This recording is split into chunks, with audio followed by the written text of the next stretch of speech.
Ensasagge Egudde ku airport. Kasatiro kennyini twebuuza ffenna lwaki Uganda? Bino byonna lwaki bituuka mu Uganda? Naye ddala Uganda abatukulembera ddala ensi yaffe yabaaki? Lwaki buli akaaba amaziga ennaku eyolekera munna Uganda ebeera mu nsi yaffe? Kiruma nnyo. Wabula ku EKTV tetuyinza kubeera nga twerabira. Ono Comrade munnaffe yafa yaleka alese ebigambo eby'amakulu ebizito ddala nga sinaba kubeera nga nkutwala mu Ensasagge entiisa n'akasatiro ku airport. Sooka oli ebigambo bya Comrade munnaffe ono ampuliriza tusimbule omulundi gumu. Oli ku EKTV nkusaba n'obombe firino sooka ogimpeera ekigalo. Tutambula ne Haji Miti omusomi w'eddwa ennamba yeeyo. Yakola ekintu kino n'akwata baganda be abajja ne basibira mu tteeso n'abakalamojja abali ku sayidi yeeri kubanga abo bonna bannalwanda pure 91 abalina omusaayi gw'Ekiyisirayiri abalunda buno obuto obulinga ng'obubuzi. Bwe yabawa emmundu bannayuganda tebasooka kitegererawo lwaki Museveni yakwata emmundu n'aziwa abantu bali. Yali abawadde nga counterpart nti singa bano bageze okuleetako olutalo ayina amagye agakutte emmundu agasobola okumulwanyisako nga gamuviira ddala mu Eastern okusobola okujja okwenganga Abaganda. Naye abasinga yatuteekerawo omutego ogugamba gutya nti nabawa emmundu ezo basobole okukuuma ebisolo byabwe. Baali tebabibba biseera biri ngala kwena gyali. Ne batabba nsolo ezo nga Buganda we erina enfuga y'Obwakabaka nga twabategera. Wabeewo emmundu mu kapasite ki okukuuma ensolo. Ezikulemye emmundu ezo kubanga zibeerawo okuyamba abantu baffe obutattibwa mu mpisa gye batuttamu olwaleero. Mpulira. N'olaga nti embeera we yali eringezze mu nteko nti mukati mutandise okwesiba era n'okutegera weekuli. N'oyisa etteeka nti emmundu ezo bazikomyewo. Lwaki Abaganda tebazirina? Mpulira. Gashimbo of recent year one balina amaanyi gaaki ga mmundu. Nkutegeeza nti emmundu terina kyeri ku muntu nga yeekyaye. It is impossible. Muzimbe magezi n'okusaawo omukwano gendo tutambuza.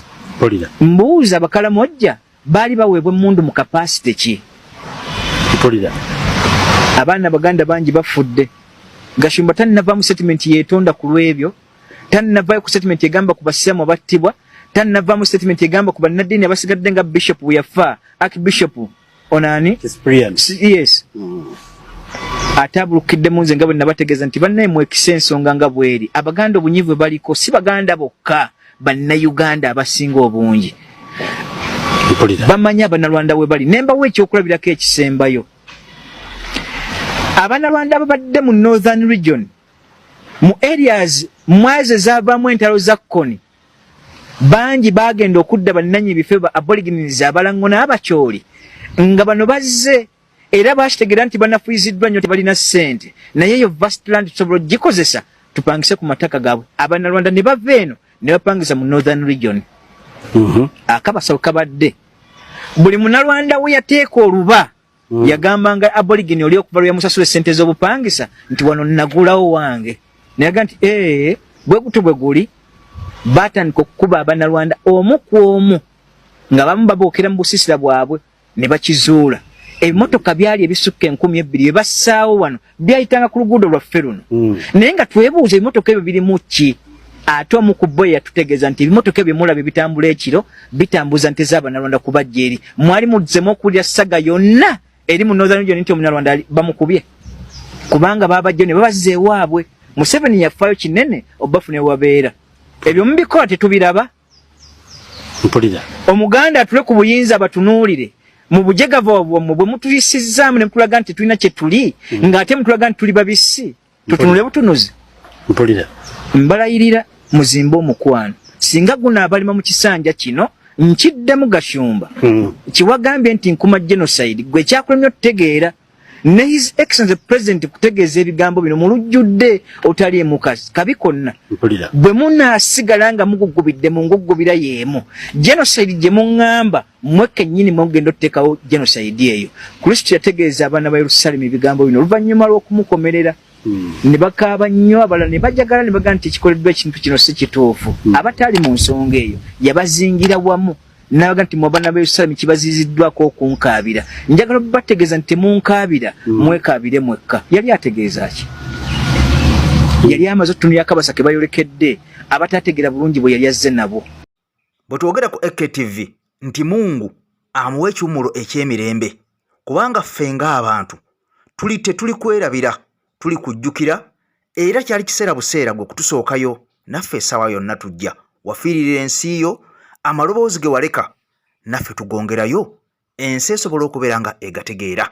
Nkusaba n'obwombe fire eno sooka ogimpeera ekigalo mukwano gwange ampuliriza, n'agamba omukutu guno gwa AKTV gwa muntu wa wansi eka oyo ali mu nkyukakyuka anyigirizibwa, era y'ensonga lwaki tuteekayo vidiyo zino muzirabirako n'ababeera bazoogedde, babeere nga nabo bakoze ensobi ezo okunyigiriza munnansi basobola okubeera nga bakyusaamu. Kale vidiyo gimpeera ekigalo, naawe mpya nkusaba subscribinga ku mukutu gwaffe tutambule ffenna mu mwaka waffe ampuliriza. Kakati mukwano gwange ampuliriza, nkugambye nti Ensasagge emaze okubeera nga egwa ku airport. Ekisaawe kino njagala okimanye ampuliriza, kiriko ebintu bingi. Ekisaawe kino okusinziira ku mawulire agasaculatinga galaga nti ne Uganda yennyini tekyakiina mu ngalo zaakyo ttaano, tekyakiina mu ngalo zaayo ttaano. Ekisaawe kino percentage esinga ampuliriza si ya Uganda, okusinziira ku mawulire kigambibwa nti ekitundutundu kya percentage y'abasajja ba China, era abasajja bano baateekamu akasente kangi okuzimba ekisaawe kino oba okukiddaabiriza, ne tulemu okubeera nga tubasasula mu budde okusinziira ku ndagaano ezaakolebwa.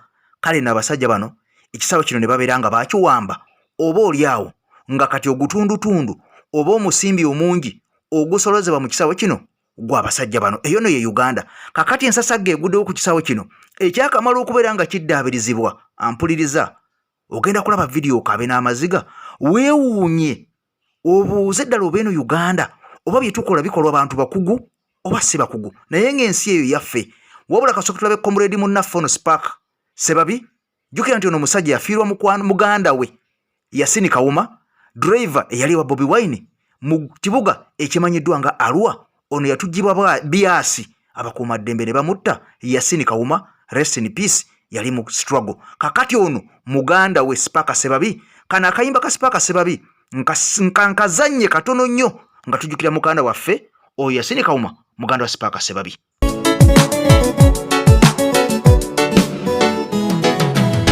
Abanji mulaba nfuuse ate nange nenkyeraba, seera seetegeera oba muzimu ki oguntembye, nkiza okweraga mwattu olw'okuba n'akanyiriro, tambula nzimbazimba mulina ennomi abangi abamu eyo balowooza nti oba nina omuyindi gwe nabba, si ssente ze nnyingi naye nina omwana eyaŋŋanza ataganzaganza, wulira bwenzirika teyemoola n'abalenzi, ono mwana wamme ampita switi kammonde amusomolola zippata, mwana munange kabere nage ojja kummamaza, bino byeneragalaga ndi ku muteeru bajja kunzita, nina kenja mazima lekanga ejje nafuna emirembe, ono mwana ajja kundoza nfe njagalako mpola baby, nina kenja mazima lekanga ejje nafuna emirembe, ono mwana ajja kundoza nfe njagalako mpola ndaluka.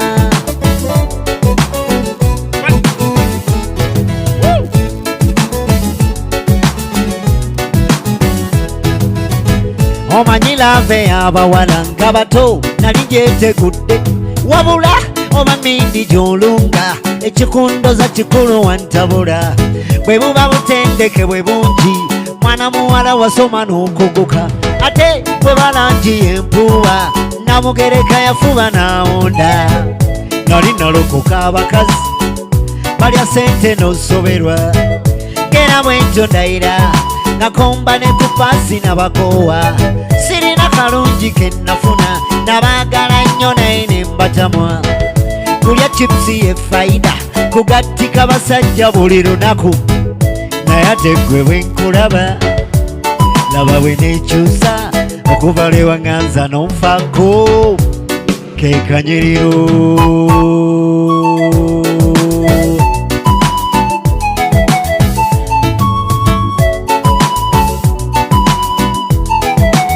Saagala kukuyita linnya lyo, nkuyita baby, oba tekikusanyusa nkyuse nkuyite darling gwe baby girl nitros honey you my everything gwe buli kimu ate oba oli sola power oli coca-cola oli kalasa mayanzi akasana akatwaliriza ebirowoozo nandi awo obwomu obwomu bwanumanga bisabya bebe kyenava kusemberera ngakusaba onganze laba tegwe buntegeeza tewali wangwadda nafuna shok natawetwa kwoya buli kadde ekyewunyisa naawe ddala bwe guli onjagadde n'osukka omwana wa meya mutansibi enewe ndikeruti nina kendi amazima lekangejje nafuna emirembe ono mwana ajja kundoza nfe njagalako mpola baby nina kendi amazima lekangejje nafuna emirembe ono mwana ajja kundoza njagalako mpola ndaluka. Sivudde ku mulamwa oyinza okugamba lwaki aleese oluyimba olwalaavu wano. Nedda ssebo, nkugambye nti mbadde nzijukira muganda waffe naawe ojjukire Yasini Kawuma. Oluyimba luno lwa muganda we amanyiddwa nga Spark Sebabi mukwano gwange ampuliriza. Kakati nno ono alina n'oluyimba olupya olwa President lwe yayimbye olumanyiddwa nga Gwe Mandela, nalwo we luli nnyo mukwano gwange ampuliriza. Tujja kubeera nga tulufuna ku EKTV. Kakati nno wulira ebigambo bimaze okubeera nga byeyoleka nti bannayuganda abaawambibwa, wuliriza, abaawambibwa ne batwalibwawo ne babuzibwawo tebannaba kubeera nga balabikako, tebannaba kubeera nga badda engulu, tetunnamanya mayitire gaabwe, wabula nga bannaffe bano tetuyinza kubeera nga tubabuusa muguluka. Y'ensonga lwaki bwe tukolawo aka wano tubaako n'akagambo akawajjukira, tubeerako ne message gye tuteeka ku channel yaffe wano ebanja bannaffe. Kakati nno katuve mu bubaka buno obanja bannaffe twolekere mu video yaffe ey'oku Kisaawe Entebbe. naye ono abadde atwala omugaati ewakataliiwo abaana tebalina kyakulya naye oli wali obalaata. So ensonga zino nkulu era kyetufa tugamba nti mwami Mpuuga ne bannammwe paalamenti mwongere okugiteeka mu mbeera ey'obutaddamu kukola bizinensi yonna okutuusa ng'ensonga eno tugirinnya ku nfeete. Temwekiriranya, temupondooka, temutiisibwatiisibwa, mugume masajja munywere, ne bwe bagamba bafulumya mwenna babafulumye. Naye nga ensonga ya ddembe ly'obuntu eno tugirwanyeeko. So ffe tulinze bulinzi actions ezifuluma ebweru ku side eyammwe oba temujja kukoma mu palamenti, tezijja kukoma mu palamenti yokka naye n'ebweru twagala tukwataganire wamu ffenna tulabe nti ensonga zino tuzaŋŋangira wamu. Ng'omaze okubeera ng'olaba mu Uganda nti omusimbi gwa bannayuganda gubbibwa enkya n'eggulo, ekyengulu n'ekyemmanga, ampuliriza bwe gutyo bwe guli ne ku kisaawe ky'ennyonyi Entebbe nga twakalaba abasajja n'abakazi abakola ku kisaawe nga basaba enguzi wadde nga tesaanidde mu buli nsonda yonna, era twalwana nnyo olutalo luno okubeera nga tuluzikiza nga tulukendeeza, naye era bannange ssente bakyazisaba baddamu mpola mpola naye nga byankukutu wadde nga kyakenderako. Kakati nno gye bukedde olunaku olwaleero ng'amawulire gamaze okubeera nga gayitingana, enkuba eyatonnye empitirivu ennyo, ampuliriza ekisaawe kyaffe eky'ennyonyi Entebbe kyamaze okulaga nti bannange kyagadibe nga lye, baazimba gadibe nga lye, ekisaawe kitiiriika. Oyinza okugamba nti oli bweru, oyinza okugamba nti oli bweru waakyo bannange, ku kawunta konna awo wonna wonna abantu we balindira ekisaawe kitiiriika. Oyinza okugamba baakikubyemu bituli. Kino nno nkugambye kyakamala okubeera nga kiddaabirizibwa, era pasente y'essente esinga abasajja gye batubanja beesololeza mu kisaawe kino okubeera nga ekisaawe baakyeddiza. Kakati nago goolaba gonna mazzi gali munda mu kisaawe kitiiriika butiiriisi, okutiiriika nga bw'onoobeera wabweru. Kankulaga akatambi kano weewulirireko ku maloboozi go kennyininyini bannayuganda enkuba eno be yasanze ku kisaawe ne balaajana ne basattira nga munnanga amazzi gabafuukidde amazzi.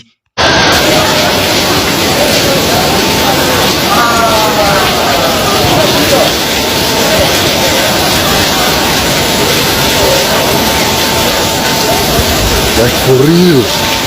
Guys, this is Terminal 1C. That's how it's raining. It's leaking all over. Even to the counters. Just check. How about it? This is Terminal 1C. While operations are ongoing. Very, very serious. Damnly serious.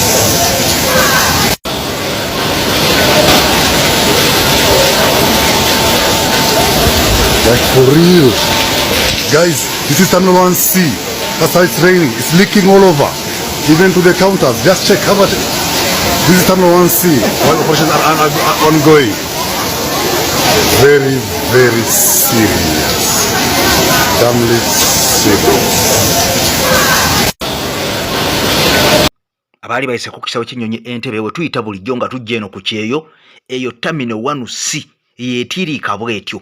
Terminal 1C yeetiriika bwetyo. Kakati nno njagala omanye nti omusimbi mungi ogwatokomoka ku kisaawe ekyo mu kukizimba mu ntandikwa ne mu kukiddaabiriza naye ampuliriza kitiiriika butirisi awo olabe watiiriika waggwa. Mwenna njagala mujjukire ekizimbe ekya URA Uganda Revenue Authority olunaku lwe kyamalirizibwa okubeera nga kizimbibwa ne bakikomissioninga oba lwe baakiwaayo laba enkuba bw'etonnya nebeera nga eggwa mu ggulu. Ekizimbe kino kyatiiriika n'ebintu ebyali byonna ne bitoba naye nga kyali kyakamala okubeera nga kimalirizibwa. Ekya Uganda Revenue Authority kiri mu myaliro egisukka mu 20 naye nkugambye kyatiiriikanga wabweru ku lunaku lwennyini lwe bakikwasa abagagga nga bamaze okukizimba. Eyo ne Uganda, eyo ye Uganda. Omusimbi gutokomoka naye nga bye gukoze mpaawo we birabika. Nze Eke Masaka nsabe n'obwombi fide no soko jimpere ekigalo mukano gwange ampuliriza ompya subscribinga ku mukutu gwaffe ogw'omuntu wa wansi amawulire tubeera tugakuwa enkya n'eggulo. Mukama Katonda kunkumire kankolekeremu akatambi kano aka Hajimiti oluve wa Hajimiti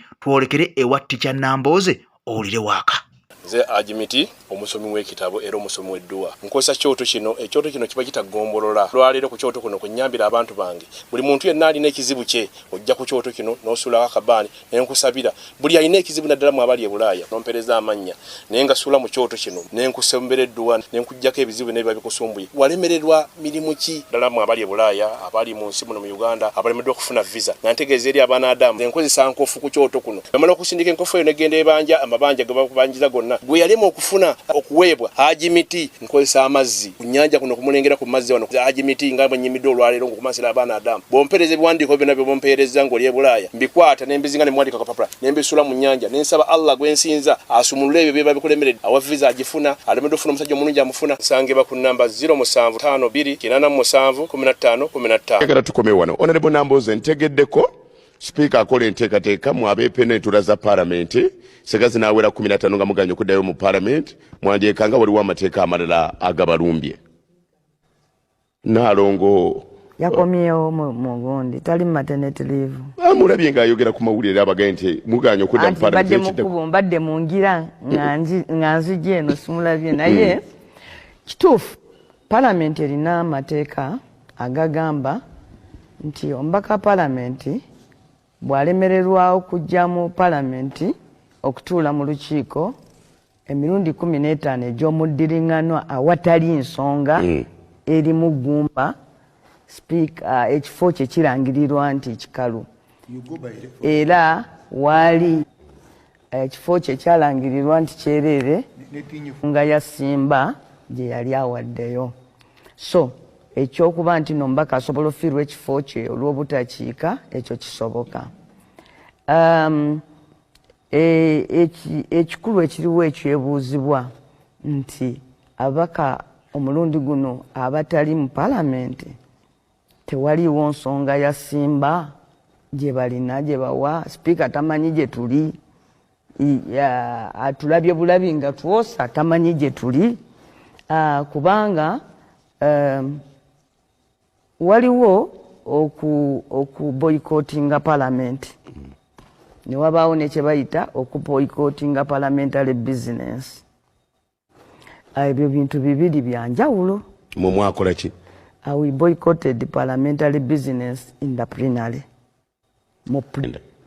Yes, nze ndi chairperson w'akakiiko ennaku zino mbadde ne komiti yange mu Eastern Uganda nga tukola kubanga twakiriziganya nti tetunyumirwa bunyumirwa kuzira Parliament. Waliwo ensonga kyenvudde gamba nti Naalongo tujja bimunyonnyola ajja bitegeera nti bayo etteeka lyogera omukumubaka abulawo awatali nsonga ate era tubadde tumusaba obukambwe obwo yali bwolekeza ddala ababaka aboosa. Anamwe mutandisa okukosa. Olidde waliyo abantu mu Parliament nga tebalinyamu. Ngani? Bangi. waliwo abantu abamu ba minisita abamu nga bukyanga tutandika kino ekisanja tebajjangako na mpala weya lwaki tetuliiwo era ne bwakitwala nti oba kifuuse nti nno kiteekinza apo isemmata egenda ne mu kkooti ne tugiwozaako. Wano Article 79 eteekawo Parliament etuwa oluwalo. Buli bantu beebuuza omulimu gw'omubaka wa Parliament mulimu ki? Guwandiikiddwa mu kawaayiro namba 79 akasemateeka nga kagamba nti omulimu gw'omubaka wa Parliament kukuuma ssemateeka, protect and defend the constitution. Era ne bwe tuba tulayira nga tugenda okuyingira mu Parliament kyekirayiro kye tukuba nti nze Nambooze ndayira nti nno ngenda kukuuma rule of law. Bino ebirala byonna byolaba munange tukola nyongereza naye ogwo gwe mulimu gwaffe. Kakati katubuuze ffe tetuli in defense of the constitution ku ssaawa eno twebuzizaawo bwebuza twagendeeyo ku nyegenyege oba buli muntu alika yeebase tuli mu bizinensi zaffe kiki ekikulu ekiriwo twalaga okufuluma kwaffe mu Parliament kuli answered. Tetwabulawo obubuzi kiro kitwala omunaku. Okufuluma kwaffe kuli answered kugamba waliwo bannayuganda 58 abaali babaddewoko ensinga ebamanyi abaabuzibwawo nga nebbanga lye basembayo okulabikako baali batwalibwa nga kigambibwa ng'era kyakakasibwa nti ababakutte be bantu ab'ebitongole by'okwerinda ne bababuzaawo. Nze Nambooze ku bantu abo ninako omuntu mulamba gwe nvunaanyizibwako obutereevu gwe bayita Kibalama. Mutuuze wange Wesseeta yabuzibwawo ku muliraano Mukono North. Waliwo omwami gwe bayita Sempijja Muhammadi ne munne waawo owulidde ne tujja mu Parliament ne tugamba twagala gavumenti eveeyo wano ennyonnyole wa abantu abo gye baabulira. Ekyokubiri tusaba gavumenti ekole commitment eddemu ewe bannayuganda obweyamo mu butongole obugamba nti tewajja kubeerawo bikolwa bya kutyobola ddembe lya buntu nga bifuluma mu bitongole byaffe ebikuuma ddembe n'okusingira ddala ekikolwa eky'ensonyi eky'okubuzaawo bannansi.